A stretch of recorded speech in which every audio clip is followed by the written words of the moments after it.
내가 항상 하는 말이 틀린 말이 하나도 없어 보면 주위에 가끔씩 동네에 보면 그런 무능한 가장이 있어요. 돈은 자기 부인이 벌어요. 집에. 근데 이 인간 나가가지고 오후 시간대 회사 같은 것도 안 나가고 백수로 빈둥빈둥 하다가 동네 대포집을 가. 근데 자기가 갖고 간 그 돈이 있잖아. 그 부인이 벌어다 준 돈이야. 그 돈을 갖고 자기가 그 동네 사람들 온 그 저 술집에 자기가 골든벨 울려. 막 사람 좋은 척 막. 내가 이거 보고 딱 한마디 했어. 이 미친 새끼라고. 아니 우크라이나를 재건하는데 돕겠다고 지금 저게 3조 원이 추가로 들어가는 거예요. 추가. 1조에다가 3조 원 추가해 4조 원이야. 아니 그 한국이 지금 막 경제가 잘 돼가지고 그렇다면 또 모를까. 쟤는 그냥 미친놈 같아요. 재정 빵꾸난 게 지금 40조가 될지 80조가 될지 모르는데 지금 1조 원 지원하는 것도 사실 우리나라 경제 규모에서 그렇게 작다고 볼 수는 없는 거거든요. 그리고 이게 지금 저 지원 자체가 그러니까 무상 지원 그 규모가 굉장히 크기 때문에 우리가 반대급부로 가져올 만한 것도 크게 많지는 않으니까. 근데 그걸 그냥 뜬금없이 갑자기 3조 원 추가한다는 것 자체는 어디서 저런 돈이 나올지도 모르죠. 그러니까 지금 얘가 돈을 펑펑 쓰는 게 우크라이나뿐만 아니라 우크라이나 재건 사업에도 3부토건 들어간다는 이야기 우리 경악했잖아요. 그다음에 모로코 지진 인명피해 이후 필요한 지원 다 하겠다. 씨발 진짜. 아유, 미얀마 폭력 사태 우려 인도적 지원하겠다. 녹색 기후 기금에 4천억 원 공유하겠다. 저 미얀마 관련해가지고 유엔에서 우리나라 경고 받았잖아요.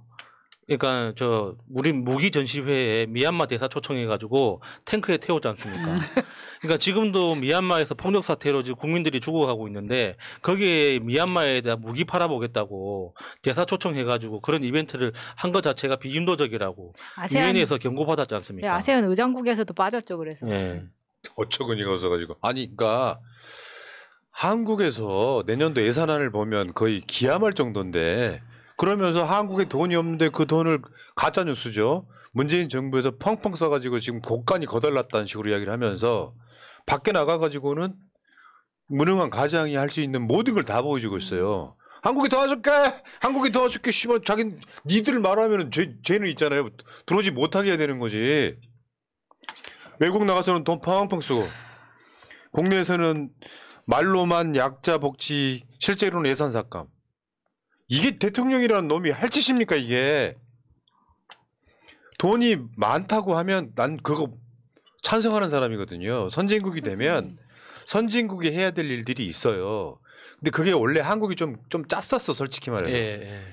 세계 뭐 약한 나라나 인권이나 이런 걸 위해서 돕는 게 좀 짰었단 말이에요. 짤만 했죠. 그래서 뭐 저 ODA 이런 것에서 한국이 굉장히 좀 비중이 작았었는데 한국에서 그러면 뭐 예산이 없다, 곳간 거덜났다는 소리를 하지를 말든가.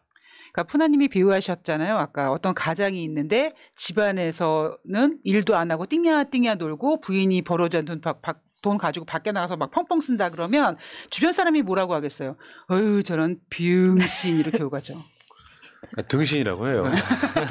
근데 원래 그 용어를 쓰면 안 되는 말이에요. 표로 한번 보겠습니다. 복지예산 전년 대비 증가율. 어쩌겠냐 근데 표로 한번 보세요. 여러분 있잖아요. 국가 예산 중에 상당 퍼센테이지는 공무원들이 인건비예요. 네. 나머지 돈으로 쓰는 건데 그중에서 그러니까 복지부만 쓰는 비용이 아니고 복지랑 관련되어 있는 각 부처 예산들 다 합치면 복지 예산이 제일 많아요. 국가 예산 중에. 저거 줄입니다. 저렇게 줄여요. 2023년 복지 예산 226조. 전체 우리나라 예산이 한 650조가량 됐는데 쓰는데 저거를 줄여요. 지금 내년에는 저것보다 더 줄인다는 거잖아요. 그렇죠. 네, 그렇죠. 다음에 국고보조금 삭감 사업 예시 한번 볼게요. 노후 상수도 정비 삭감 3,900억. 야 전액을 없애버리는. 이거는 위험한 거 아니에요? 그렇죠. 일반용 전기 설비 안전 점검 1,092억 전액 삭감. 저렇게 삭감하면은 분명히 사망 사고 납니다. 그러니까. 네. 공공환경시설 탄소 중립 지원 415억 전액 삭감.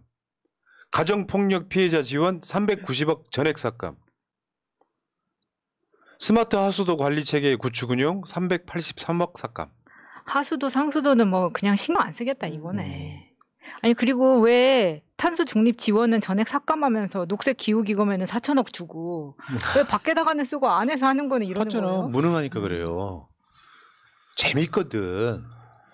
한국의 국력을 만들어 놓는데 과정에 진보 보수할 것 없이 시간이 달려왔잖아요. 예. 지가 밖에 나가서 누리고 싶은 건 다 누리는 거야. 개새끼지 진짜. 다음 한번 볼게요. 지금 나 환장하겠네. 이게 왼쪽은 이제 법인세 부자감세 준 거잖아요. 26%가 감면됐어요. 근데 교육 예산, 지방 교부세, 국방비, 우크라이나 예산 이런 거 있는데요. 보면 진짜 필요한 교육 예산이나 지방 교부세는 9.1% 삭감, 11.3% 삭감이고 국방비는 4.6% 증액, 우크라이나 관련 예산은 8배 이상 증액합니다. 이것도 우크라이나 관련 예산이 국내에서 쓰는 예산이 5,200억이고 사조는 또 따로인 다른 거죠. 거잖아요. 아니 왜 이래요? 우리 뭐 우크라이나에 멱살 잡혀 있어요? 국방비가 늘어나는 것도 사실 다시 한번 들여다봐야 되는 게 지금 입대하는 인원은 줄어들고 있잖아요. 계속 그 인구가 감소하면서 입대하는 숫자도 줄어들어 가지고 지금 60만이라는 그 정비 예비군 있잖아요. 정규군 숫자가 60만이 무너지고 50만도 무너졌대요. 근데 왜 국방비는 계속 늘어납니까? 결국에는 무기 구입 예산이잖아요. 근데 그 무기 구입 예산은 결국에는 다 미국에 퍼주는 돈이잖아요. 그렇지. 진짜 어처구니 없잖아요. 국민들이 이걸 몰라. 새날 방송 보는 사람들 정도만 알아요. 어디가 어떻게 해야 되겠어요? 오랜만에. 탄핵. 과학기술 분야 출연 연구소 주요 사업비 현황. 이것도 지난주에 한번 보여드렸는데 이 많은 과학기술 분야 연구소들 있잖아요. 여기에 예산 다 삭감했습니다. 이게 재밌는 게 저는 이 표를 보다가 너무 화딱지가 나가지고 첫 줄부터 꼼꼼하게 다 읽어봤거든요. 그러니까 삭감률이 가장 높은 숫자가 28이고 제일 작은 게 13입니다. 그러면 28%로 가장 첫 번째로 등장하는 게 한국천문연구원이에요. 그러면 제일 작게 줄은 13%는 어디냐? 원자력. 한국원자력연구원입니다. 너무 속내가 뻔히 보이는 거예요. 지금 우리나라가 전 세계적으로 그러니까 외계 행성 탐사나 그 달 착륙 프로젝트 거기에 다 대한민국 지분을 갖고 참여하고 있습니다. 우리나라 천문학자들의 실력이 워낙 뛰어나가지고 대부분의 그 어떤 우주 프로젝트에 한국인 연구진이 다 포함되어 있거든요. 이런 식으로 예산을 줄이기 시작하면 우주 천문 항공에 대한 우리나라 전 세계적인 지분이 줄어드는 거예요. 이거 나중에 복구를 어떻게 합니까? 한국항공우주연구원 항우연 예산도 22.8% 삭감했어요. 이런 짓 하고 있고요. 근데 윤석열이 이번에 저 뭐 G20 뭐 이거 가가지고 기시다 만나는 게 그렇게 좋은가 봐요. 기시다 손만 잡으면 오므라이스 맛이 나봤나 봐요. 그러니까요. 한일중 프로세스 잘 진행하자. 기시다 만나가지고요. 우리가요 한중일인데 한일중으로 바꿔가지고 기시다 만나가지고 저지를 하고 있는 거야. 아마 진심은 일한 중이었을 거예요. 진짜. 그렇겠네. 일한중. 아니 일중한 아닐까? 겸손해야 된다고. 뭐 선진국들이 우리나라 도와준 거에 대한 겸손함이 있어야 된다. 옛날에 그런 이야기 한 적 있어요. 옛날에 미국 등이 우리나라 도와준 거에 대한 고마움을 알아야 된다는 미친놈. 근데 일본은 저렇게 만난 일본의 이중성 아닙니까? 외국인 대상 독도 영유권 홍보를 강화했다고. 여기 또 예산을 올렸잖아요. 독도 영유권 홍보를 강화하기 위해서 예산을 올렸다고요. 근데 일본은 저 독도 홍보를 위해서 예산을 올렸는데 우리나라는 독도 홍보 예산을 완전 삭감했거든요. 그러니까 의도가 보이죠. 이거 지금 갖다 바치겠다는 거 아닙니까? 한덕수 표현에 의하면 내 마누라를 내 마누라라고 왜 강조를 해야 되냐. 아니 문제는 다른 사람이 네 마누라를 자기 마누라라고 우기니까 그런 거 아니야. 그렇죠. 집사람이요. 집사람? 뭐 같은 말인데 뭐 그걸 고발 들어올라나?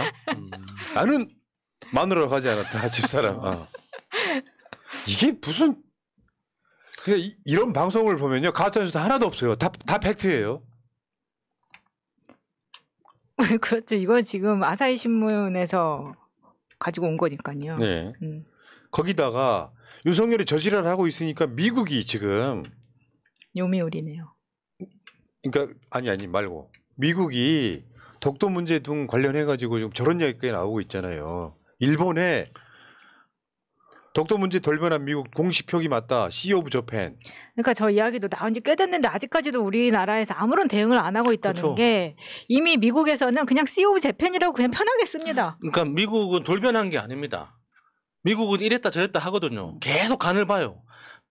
동해라고 썼다가 한국해라고 썼다가 일본해라고 썼다가 그래서 지금 아무 말이 안 나오는 게 일본해니까 앞으로 일본해 쓸게 이렇게 되는 거예요. 이런 거를 외교 전문용어로 비용신이라고 하는 거예요. 외교 비용신. 왜 이 말이 되냐면 서로 만나서 악수하고 포옹을 하더라도 내가 실리를 추구해야 되잖아요. 밖에 나갔더니 한국 잘 사는 나라라고 돈 펑펑 몇 조 원씩 막 지금 뿌리고 들어온 거 아니에요? 물론 지금 당장 주겠다는 건 아니지만 뭔가 과정을 거쳐야 되는 거지만 그래 놓고 우리나라 땅을 자기네 땅이라고 우기는 놈 만나가지고 기분 좋아서 근데 알고 봤더니 하도 등신 짓을 하니까 미국이 아예 윤석을 쌩까는 분위기 아니에요. 일본에 맞아.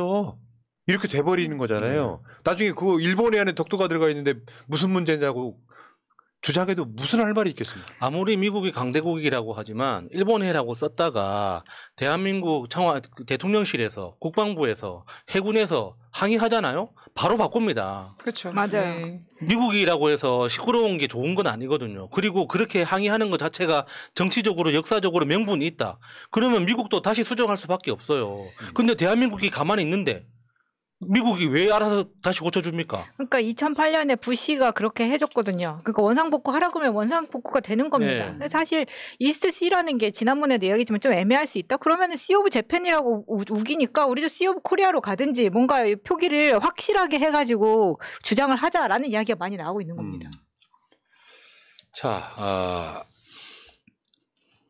소위 퍼주기 등신 외교를 윤석열 나름대로는 미국과 일본의 우산 아래에 있으면 우리가 더 든든하게 한국을 지킬 수 있다는 논리예요.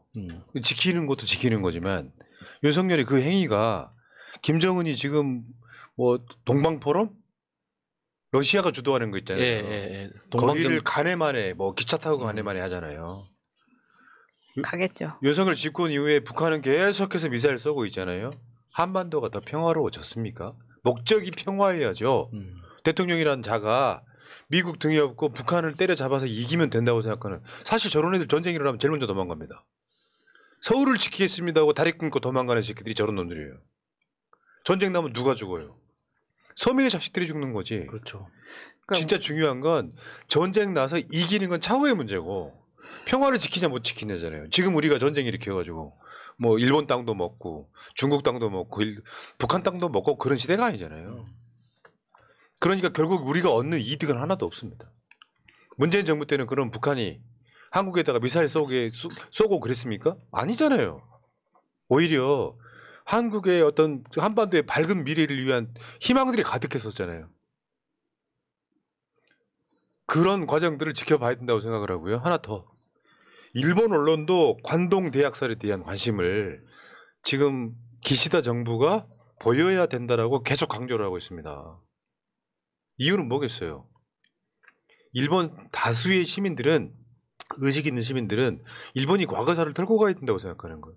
여러분들 내가 관련된 인터뷰를 지난주에 하고 느꼈던 것 중에 하나인데 관동 대지진이 일제강점기를 관통하는 예술의 핵심이더구만요. 뭐냐면 잘 알려지지 않은 사건이 아니라 정확히 100년 전에 1923년에 일어난 이 사건이 계속 소문이 났던 거예요. 일본에서 한국 사람들을 일본 놈들이 수천 명 이상을 죽였다라고. 예. 그러니까 한국에 있는 웬만한 예술가들은 다 관동 대지진의 진상규명을 외쳤던 거예요. 시간이 100년 지나니까 우리가 잊고 있는 것처럼. 그러니까 지금 일본 내에서도 계속 수백 개의 민간 단체에서 추도식을 하는 이유가 저 당시에 조선인만 학살한 게 아니었습니다. 그러니까 조선인을 추려내는 방법 자체가 워낙 폭력적이고 무식했기 때문에 그 과정에서 중국인, 일본인, 다수의 외국인들도 같이 사망을 했거든요. 그러니까 관동 대지진 때 그 지진 때문에 사망한 그 수만 명의 사람을 제외하고서라도 추가적으로 폭력으로 사망한 사람 그리고 폭력으로 사망하는 과정을 목격한 일본인들이 너무나 많은 거예요. 그런데 지금까지 일본은 그런 일이 없었다고 발뺌을 하고 있지만 문서로 확인이 되거든요. 그 당시에 경찰 회의록이 존재하고 그 당시에 경찰서장이 그 조선인들이 이런 일을 했다더라 하는 그 악소문 있지 않습니까? 우물에 독을 탔다더라. 악소문을 최초로 말을 하기 시작한 사람이 경찰서장이라는 게 회의록에 나옵니다. 그래서 그 당시에 그러니까 이 민간에서 조직되는 폭력 집단들 있지 않습니까? 이런 사람들이 급격하게 만들어져 가지고 이 지진에 대한 분노를 조선인들한테 쏟아부은 거죠. 그러면은 그게 지진 때문에 그러면 조선인들이 악마화 되느냐? 그게 아니라는 거예요. 원래 우리나라하고 그러니까 강제 합방할 때부터 조선인에 대한 악마적인 이미지는 계속 꾸준하게 만들어 왔었습니다. 그거를 활용한 게 그 지진이었던 거죠. 근데 그걸 이제 와서는 아니라고 지금 발뺌을 하고 있지 않습니까? 그러니까요. 그러니까 기시다가 그러면 정상적인 정권이라면 일본에 항의를 하는 게 정상적인 네. 한국 정권인데 윤미향은 거기 갔다고 가짜뉴스 통해가지고 조총련 행사에 갔다 아니고 수십 개의 시민단체나 정당들이 공동으로 주최하는 주최자 중에 하나가 조총련이었을 뿐인 거예요. 근데 윤미향 지금 수사하겠다고 난리치고 있잖아요. 대체 뭐 하는 정권인지 저는 알 수가 없다 이런 말씀드리고 아무튼 윤석열의 무능이 선을 넘었다 이런 관점에서 지금 우리가 해야 될 일은요. 시작. 탄핵, 탄핵, 탄핵, 탄핵.